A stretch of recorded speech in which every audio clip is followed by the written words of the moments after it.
Time doesn't erase murder. It just hides it better. They said the case was closed. They said no one was watching. But someone always is. This is Santana True Crime. Welcome to Santana True Crime. Tonight we're discussing a cold case out of Burke County, North Carolina. The 1981 murder of 19-year-old Rhonda Hinson. A case that remains unsolved more than 4 decades later. Joining me tonight is Captain John Hoyle with the Burke County Sheriff's Office, the agency currently leading the investigation. Captain Hoyle, welcome to the show. Thanks for having me. All right, John. I think this case is important because, I really believe it's solvable. And I think there's someone out there that knows more information. It's also one that growing up, I remember seeing documentaries about, and the questions started to come up, even from a young age, of what really happened that night and who was responsible for this. This happened around December 22nd, is when Rhonda attends a work Christmas party. Is that correct? Absolutely. She was working at the Hickory Steel, and it's no longer in business, and decided to go to a Christmas party that was being held at the Hickory Elks Lodge off 4th Street, downtown Hickory, and was going to decided to go with friends from work instead of her boyfriend at the time. And so she left her parents' house en route to one of her good friends' house and picked her up, and they headed to the party. About that, was there any friction going on between Rhonda and her boyfriend at the time? I've seen reports where I guess she thought that she wouldn't have fun at the party if Greg was around. Have you heard anything like that? Well, Cameron, I think we all know from personal experience, maybe you have it, but other people also have this. If you want to go to a party without your other half, your partner, your friend, your husband, your wife, there's a reason why. Sometimes we don't come out and say it, but if I told my partner I want to go to the Christmas party without her, then that tells me that there's a little friction, there's a little problem there. You just can't get away from it. It is what it is. So she goes to this party. I assume she has a good time. And we know that she's driving back and it's late at night. It's after midnight, right? When she makes the I think the report was 12:55 when passerbys or someone heard the single gunshot. Okay, so a passerby hears a single gunshot, and what do we know about the scene when investigators or first responders get there? Yeah, the vehicle, it was a Datsun. I think it was a relatively new Datsun. I can't remember the style, whether it was a sedan or a hatchback, but the vehicle was found in the ditch, and there was a bullet through the back of the vehicle, went through the seat, and fractured or split in the hit a bar or some sort of support and killed her. So it went through the trunk first, right? And yes. Then the seat, right? And yeah, were they able to determine what kind of rifle was used or firearm was used? I don't think we ever got an exact, because of the fragmentation of the bullet coming through. I don't think we ever got an actual determination. I could be wrong about that. Things have changed since I've retired, and the investigation continues as we speak. I know that there was one suspect that committed suicide. And I say suspect, it was never found. When he committed suicide, and the sheriff's office went in there and took every rifle and gun and weapon in that house, and nothing matched. Nothing matched. So he had been questioned. Other people have been questioned. If you take Cameron, do you know who the ultimate detective is? The best detective that ever lived? Who's that? Sherlock Holmes. Oh, okay. And Sherlock I thought this was going to be like a joke or something. No.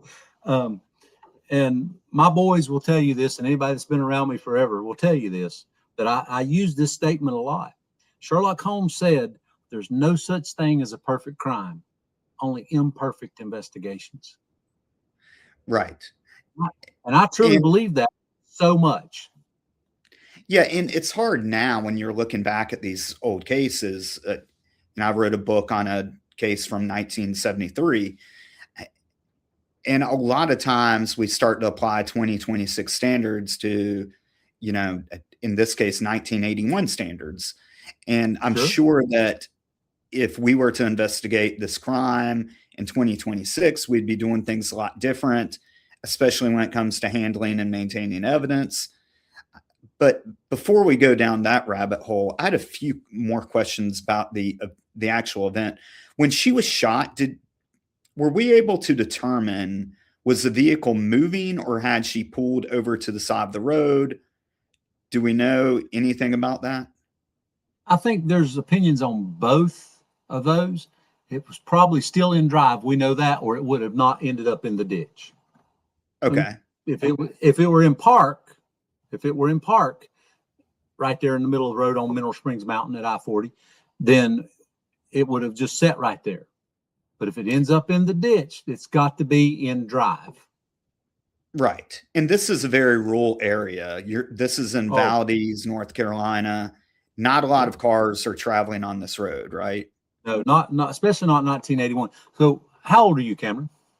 I'm about to be 44. About to be 44. So I'll be 61 in May. But still yet, in December of 1981, I was in high school. This happened when I was in high school. Yeah. So there you go. So a friend of mine asked me this week, said, where were you when JFK was assassinated? I said, hell, I wasn't even born then. So, you think about those things, you take it into perspective. So I was a wrestler in high school, and right after this happened, they made us take a different route to go away from Mineral Springs Mountain at I-40 because they were afraid that we could be shot at. Okay. Yeah, that's what I remember growing up and watching some like Unsolved Mysteries, for example, covered this. And it made it sound like one of the theories was it was this random guy that's taking pop shots at cars driving by. But which that's possible, right? But it's probably not likely considering that you're not going to have many targets if that is your intention. Right. And you and I both know, being law enforcement, that the trajectory and the travel of a bullet that would be a shot that would just be random, it just doesn't happen that often. 30 years law enforcement, I've investigated one shooting into a dwelling that was guaranteed random, and we never knew where it came from. Nobody got hit. Just the angle of it coming in through the window and into the cabinet, into the floor. Just a random one. And I've been to a lot of shootings and a lot of death calls. And they don't call Burke County Bloody Burke for nothing, that we didn't have that. So the chances it happened is possible. And I can think of other accounts in North Carolina that were investigated not by me and not by my agency, where there have been random shootings and people were shot and killed. But just 22 bullets, got a mile range, a mile and a quarter. So, but the chances of that actually happening are just slim. Right. The other question I had about the scene is, was there any indications that someone actually opened up the car door? The suspect? No, not that I know of. Okay. Not that I know of. So is the main theory that the suspect shot her maybe even took a pop shot as she's driving by, whatever the case may be. And, she unfortunately was struck by it, and the suspect flees the scene Sure. and never If you actually approaches and physically touches her or touches anything inside that car or removes anything outside the car. if you take the timeline from when she left the party, dropped off her friend, coworker, and was headed home, that's the missing piece of the puzzle, in my opinion. That was somebody meeting her, because we didn't have cell phones back then. Right. So, was somebody following her? It's a question. Was she going to meet somebody after she dropped off her friend? Were they scheduled to meet somewhere? Did he or her just follow her to see where she was coming? Or did he go down to the Elks Lodge and wait on her to leave that party down there? Did this person even know that she went to a party? Yeah, and that was kind of my thought, was either someone had information that she was going to be traveling on that road within, a certain period of time, or B, someone followed her to the party or saw her leave. I don't really see any other option. Besides it being random, which doesn't seem like it's going to be the case, right? Right. Now, the only other option that you take from that is, was there somebody at the party that took a liking to her and wanted to follow her, or maybe she shunned off, or maybe there's so many. We could if it all day long. We really could. And everybody from Hickory Steel was interviewed. We look at suspects, and there is active suspects out there right now that I can't talk about. But if you call and said Junebug did it, I know Junebug did it, and there is no way that Junebug did, but that person that calls and wants to be the witness, everybody believes that they've got them for sure, that they have got them for sure, without evidence, just out of sheer intuition. And there have been 4 or 5 psychic people that have been around and came to the scene and went to the places and went to the grave. And one of them even said, "Oh, she's right here in the car with us right now, and she's doing this and she's talking about that." And the investigator said, "Ask her who killed her." And the psychic said, "Oh, I can't do that. That would be inappropriate." So, yeah. And then one, course, right? Yeah. One psychic actually had a divining rod. Are you familiar with divining rods? I've not seen this. This is kind of like a water stick or water wand. Yeah, it is like a water wand. They went to the grave, and he talked, and he said the gun is above one of the doors, and it's hanging in a rack above the door in a carport or a garage, and it's right there, and I can see it. And they spent the weekend with him and talking their day. And one of my good friends, Jim Smith, he's since passed, but he was the detective that was with the psychic that on this day that had the divining rod. And Jim picked him up on Sunday morning to take him back to the airport. And he said, "Well, we need to leave now because we're going to get another flight." And Jim's like, "Well, your flight's not for 4 hours." He said, "No, we need to go now because we're going to get on this earlier flight and be home." And Jim's like, "Okay." So he threw him in the car and took him down there and walks him to the gate. This was before all the TSA stuff. And he pulls out a divining rod and walks up and down the airport or the airplane that you could see through the terminal, through the concourse, and said, "Yeah, honey, we can get on this plane. It's not going to crash." And they got an earlier flight and got on the plane and left. So it just, That's what's wild about these cases. It reminds me of the Yuba County 5 case. I don't know if you're familiar with that one. But that was 5 boys from California that went missing up in these mountains. And a guy said that he could find them with I think it's called like a it's a stick. Right. That's like a fork, right? It's got to be a peach stick to work right. I'm telling you. Yeah. But the same thing. I mean, he didn't find them, but Yeah. it's always amazing of what, and I get it. When you're, if you're stuck and someone says that they can do something, it's worth trying.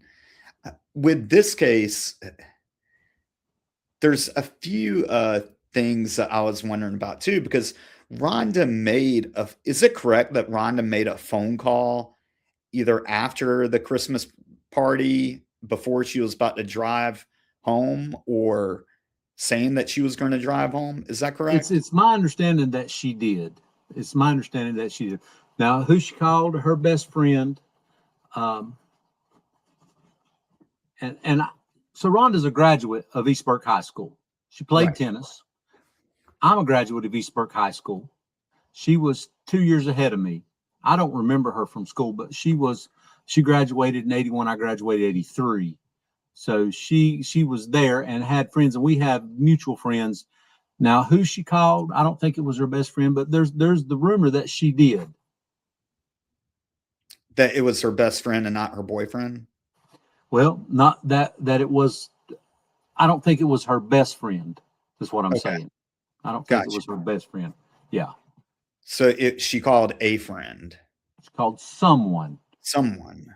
Yeah, I think we've all called people that we don't want to call. You can't, and I don't always try to put things in friend or foe, but you've been in law enforcement. You've had to make those hard phone calls. You've had to ask those hard questions. You've had to say those hard things to people. I don't know if you've ever been in that situation where you've asked somebody, did you kill this person? Did you rape this person? Those are all hard questions. Sometimes we don't want to deal with those murderers or those child rapists or the child pornography people. You have to ask those questions. And even in our personal lives, we make calls from time to time or talk to people that we don't want to. So was it somebody that was a friend? I don't know. Was it somebody that wasn't? Was it an acquaintance? Was it just time and temperature to see what the temperature was outside? Because it was December. Was there any way in 1981 to go back and get phone records of who she called and get a phone number? Was that possible? Do you know? In the late 80s, early 90s, we were able to do that relatively easy. But I don't think that back then they had that technology. And it's just not, the computers were not there. The systems were not there like it was. And as it progressed on to what we know today. Gotcha. So in this case, is there any actual physical evidence that still remains? Because you said that you didn't believe that the suspect actually touched her or the vehicle, right? I don't think so. So that makes more or less, if our goal is to get some type of DNA from the suspect, there's really nothing to get, right? There was a lawyer in Catawba County who read a review in the Law Journal and was working a murder case.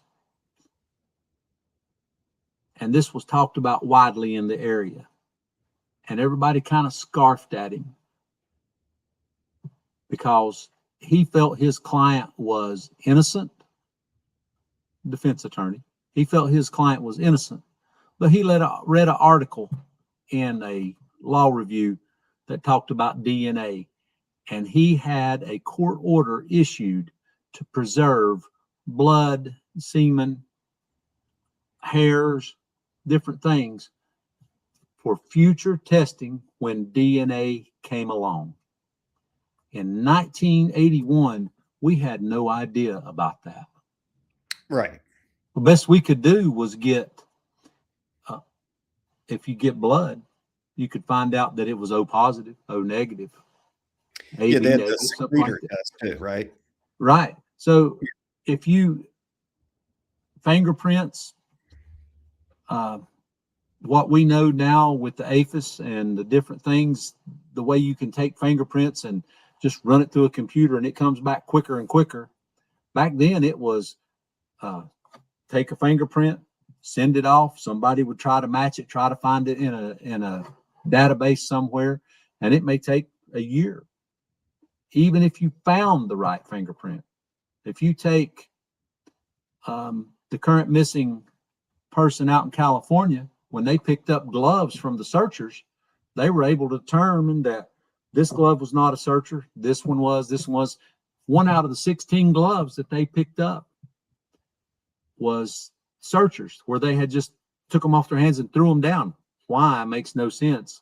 Right. But so what we've got nowadays, and everybody thinks that we can just move ahead this quickly and solve this in 22 minutes, including commercials, or 30 minutes, including commercials, is not like it was. And the primitive thing we even had in 1981 at my house, one phone in the house, a landline, and it was a rotary dial. Yeah. So you think about what we're looking for, and there are some things that have happened with this investigation that has hindered the investigation. Have you heard any rumors about her sweatshirt? Have you heard about this being located in the vehicle? Not specifically. No, I haven't. Okay. Again, I don't know how much of this is true, and you see a lot of things floating online, but allegedly she had left her sweatshirt in a friend's car, and then it may have been either passed on to her boyfriend or someone else, but it ended up in her car and was in her car during the time of the murder. Again, I don't know if this is true or not, so that's why I'm kind of skeptical about everything that I say. Sure, but if you have a sweatshirt that was left there from 1981 and it's in possession, now you've got to get a search warrant for DNA from somebody that's a suspect, right? Right. You've got to find it on there. You got to match it. There's a lot of rumors that float around for all of us.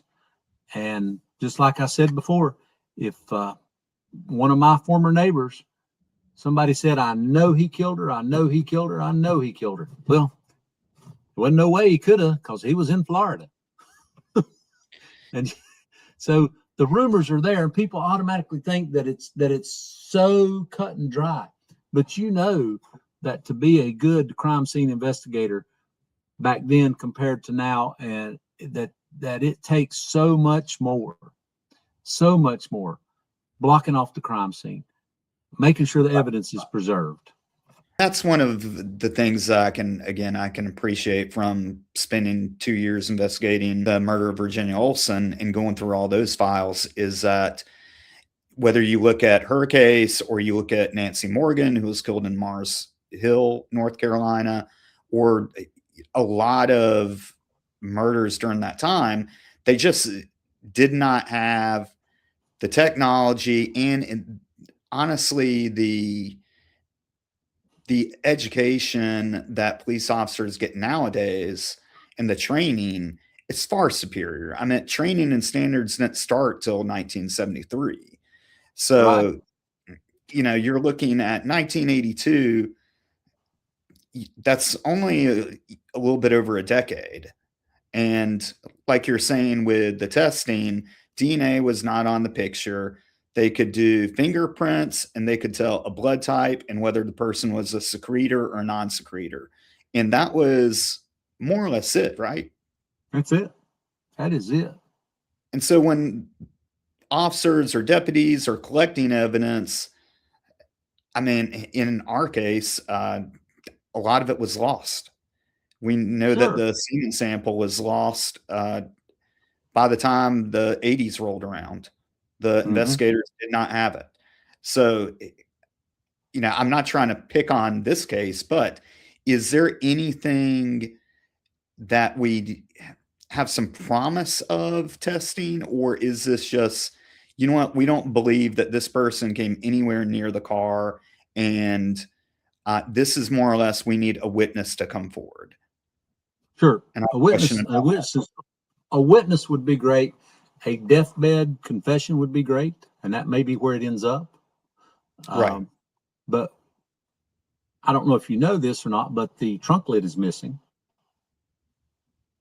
from where the bullet went through. Really? Yeah. I did not know that. You said the trunk lid?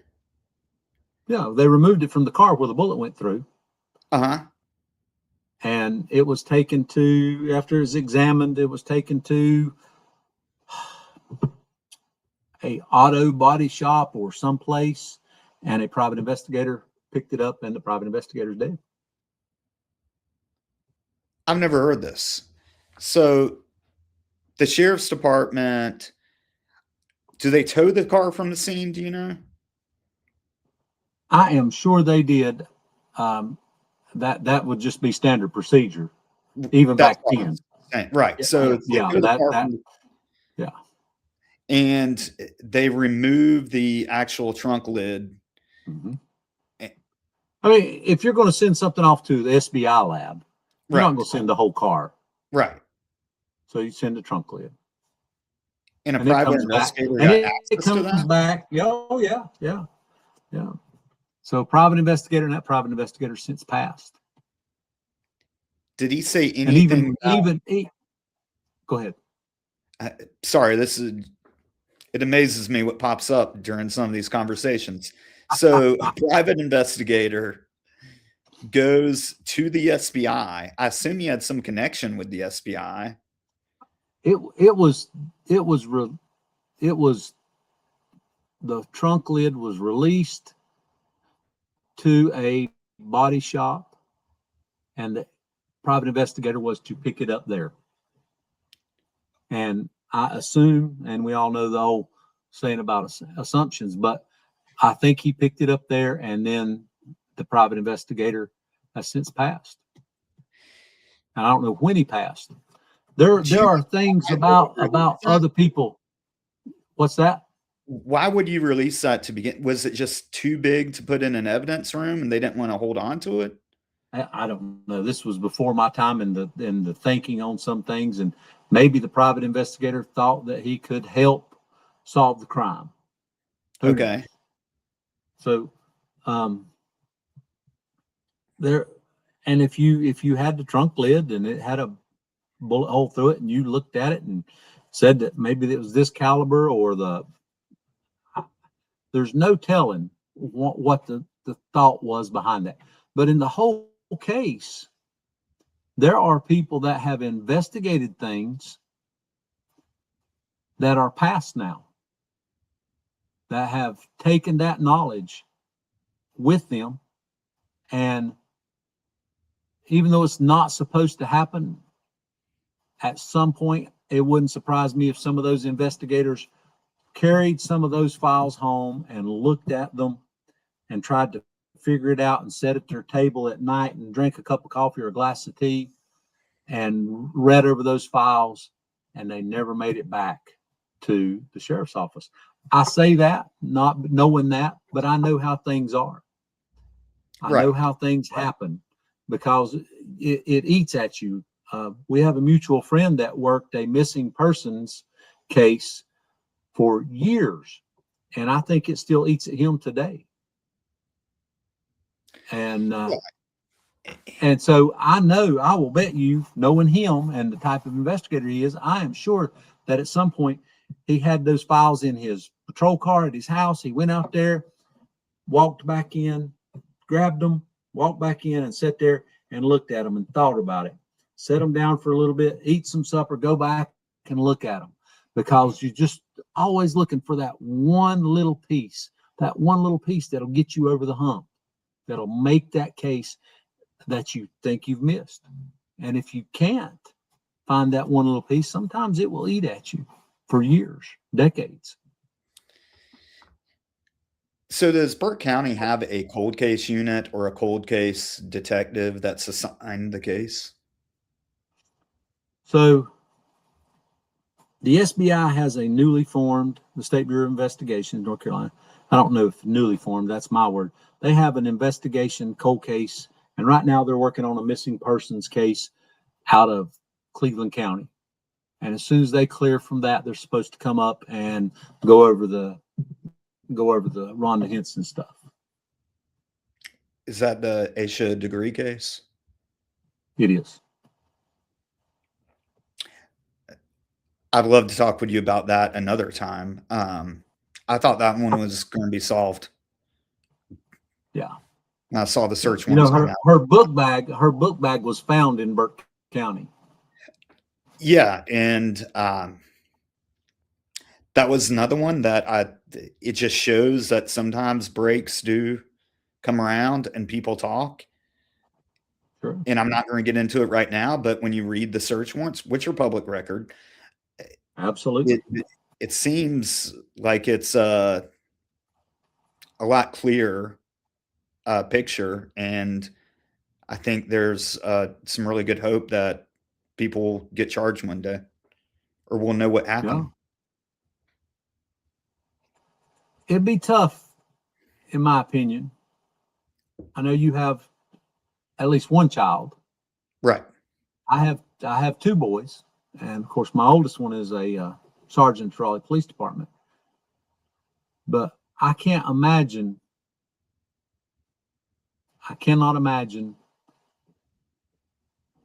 your child not showing back up. Both my boys are adults, but I Right. can't imagine them not showing up and no end result, no closure. So Yeah, if the and child was missing, that would be terrible. right. And I think with Rhonda's case, I know that her parents are in their elderly years, and it's been kind of a hope that, eventually they'll know what happened to their daughter. And, that's got to be rough that you lose your daughter at 19 years old. And I'm sure that as you grow older, you still see her as that 19-year-old recently graduated kid who's getting her first job and figuring life out. And then she's taken from you, and you've spent the next 40 years of your life asking what happened. Right. When we look at Rhonda, we've touched on this before, but it seems like she's a very personable young lady that, is good at making friends and has this social life. And this feels like, to me, like this is someone that either had a relationship with her or wanted to have a relationship with her. Right. And so there's I got to agree be with that some statement. nexus that we can follow and kind of whittle this down to some people, right? Oh, absolutely. It's whittled down to some people. It has.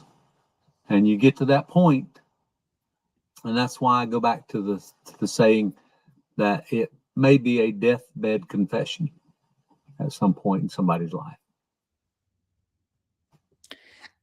I mean, is there any point where you offer that person a deal just to get a confession out of them, to get them to be able to close this case? Right. You're talking about a proffer. That's what you're talking about. And me personally, I don't think I could. Now, ask yourself as a parent, could you? No, I mean, it's just, these cases are, I still think there's some hope in it. It's not like with our case, with Virginia Olsen, the two suspects that were like 99% sure they did it, they're both dead. And so there's Right. nothing you can do about that. And Yeah. that sucks. And it would be nice to be able to officially name them, but the Buncombe County DA's office, I'm sure, won't, for a variety of reasons. But, you know, in this case, the suspects are in what, their 60s? Would that be fair to say? 50s, 60s? So trying to think. Well, Rhonda was a couple years older than me, so Would have been in yeah, her 60s, right? living in their 60s. Yeah. Yeah. So 60s, maybe. They're still alive. These people Mhm. aren't. Absolutely, they are. Yeah, I know that to be fact, that they are still alive. Is there anything else about this case? You said that the trunk lid was missing. Is there any other evidence that you know that would make this more problematic than normal? One of the investigators that's passed on now was one of those investigators that carried some stuff home, and that stuff may be missing. Okay. Some of those files, some of those notes. And you know as well as I do, and anybody else that's in law enforcement, handwritten notes are discoverable. Right. So he may have notes in there or things that he worked upon that may not be there. And everybody has their own whale that they're trying to capture, that we go after. For some, it's a murder. For some, it's a missing person. For some, it's just doing what's right. And we all have those whales out there that we chase, and hope that the sharks, when we catch it, hope that the sharks don't eat it before we get back to shore. So if someone were to start out with this case and let's say the SBI comes in, you think that one of the obvious issues would be they're going to have to go around and find these investigators and see what they may have taken home with them, right? Right. To be able to get a complete file. I doubt that any of the living, I know all of the living investigators, and I know that they have nothing at home. The ones that have passed, or one, they maybe have taken something. But recently my father passed, and you look through some of his papers and some of his notes, and they mean nothing to me. They may have meant the world to him. Right. And so as you clean out stuff and you move on, those things get thrown away, incinerated, thrown in the dump, because what is important to me may not be important to you. What was important to my dad may not be important to me. Right. Yeah. So in normal cases where someone could debrief them on like what they found or the kind of the path that they've gone, you obviously can't do that with these investigators that have passed. So that's a complication. And, Sure. you know, again, I'm not blaming anyone. This is kind of common for that time, especially since these reports are handwritten or typed. So it's not like When I nowadays started, we can go into a database, right? right. When I started, the incident report was in triplicate with carbon paper between it, and there wasn't no spell check or backing up. It was, you write it and make sure it goes through all three pieces, and if you mess it up, you screw it up, you're like, damn, you start all over. There wasn't no use of whiteout. And Right. yeah, we had one guy that he used whiteout so much that they quit calling it whiteout. His name was Bo, and we called it Bo out. So, you know, it's just, but things have changed from back then. Yeah, and you're right. And you know, I hopefully there'll be something that they can dig up if this case is looked at again. Yeah, and they put a reward out there. It's over $94,000. Right. The sheriff of Burke County, Banks Huntsman, a really good friend of mine. They've got a dedicated line for anybody to call, tip line. They work it, and they have two young detectives, fresh eyes, thirst for something like this to solve. They got two young eyes on that now, and that makes a difference. It makes a difference. And I mean, $100,000, that's or close to 100,000. Hopefully that would be enough to get someone to come forward. But Right. I know that that's just a hope Well, at this point. Yeah, I agree. $100,000 would be nice, but you think about it, Cameron. Could you relive the rest of your life on $100,000? No, but it's just to incentivize someone to come forward. Right. We're talking about like 40 years later, and people have Yeah. kept their mouth shut. So Well, there's only one true secret. Only one true secret, Cameron. And that's a secret that you know and nobody else knows, or a secret that I know and nobody else knows. So if there's only one person who knows it and they can keep their mouth shut, that's why I think it would have to be a deathbed confession. we covered the scene, we covered the initial report. Was there any witness information to vehicle scene? There was a couple and the passerbys that heard that single shot.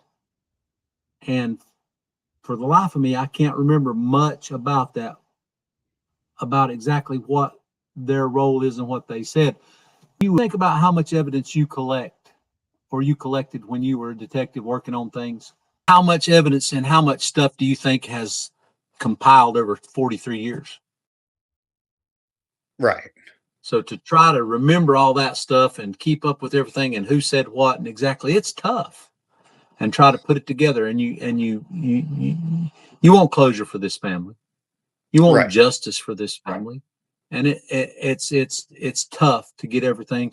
And maybe somebody will show up one day and say, "I did this," or "I know that my cousin did this," and this is where the gun is.